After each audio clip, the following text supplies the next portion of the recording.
Hello students, this is example 12.10 from chapter electricity. An electric iron consumes energy at a rate of 840 watt when heating is at maximum rate and 360 watt when heating is at minimum rate. The voltage is 220 volt. What are the current and resistance in each case?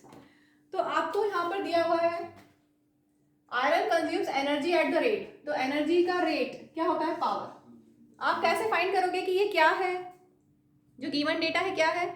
Unit लिखी है what, that means power. या आप ऐसा सोचें कि energy का rate E upon T that is power, ठीक है? या यूनिट से ज़्यादा अच्छा है कि यूनिट से ही समझ लें कि ये पावर है। तो पावर आपको दिया हुआ है 840 watt when heating is at maximum rate, और दूसरा पावर दिया हुआ है 360 watt when heating is at minimum rate, ठीक है? वोल्टेज, सोर्स वोल्टेज है 220 वोल्ट, V है 220 वोल्ट। अब हमें दोनों केस में करंट और रेजिस्टेंस फाइंड करना है, तो I1 R1 और I2 R2 फाइंड करना है। तो फॉर्मूला आपके पास पावर इक्वल टू वी आई, ये याद है, सभी को याद है, P इक्वल टू वी आई याद होना चाहिए अच्छे से। तो यहाँ से हम I निकाल लें, I will be P upon V, so I1 will be P1 upon V, power is 840, voltage is 220, cancel करते हैं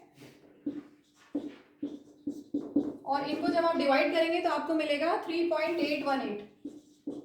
इसको राउंड ऑफ कर दें, अप्रोक्सीमेटली 3.82 एम्पियर करंट फ्लो होगा, ठीक है? अब हम रेजिस्टेंस निकाल सकते हैं ओम्स लॉ से, V equal to I R, so resistance will be V upon I. V यहाँ पर आपके पास है 220 और I अभी आपने निकाला 3.82।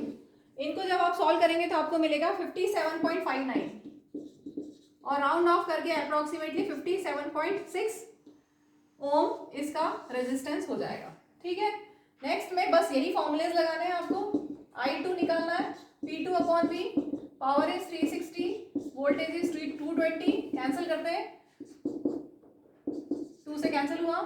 अब ये इनको डिवाइड कर लें तो आपको मिलेगा 1.636 एम्पियर करंट। इसको राउंड ऑफ कर लें, अप्रोक्सीमेटली 1.64 एम्पियर करंट फ्लो हो रहा है, ठीक है? अब हम निकालेंगे ओम्स लॉ से resistance. Resistance is V upon I, V upon I2, V upon I2, voltage is 220 and current 1.64।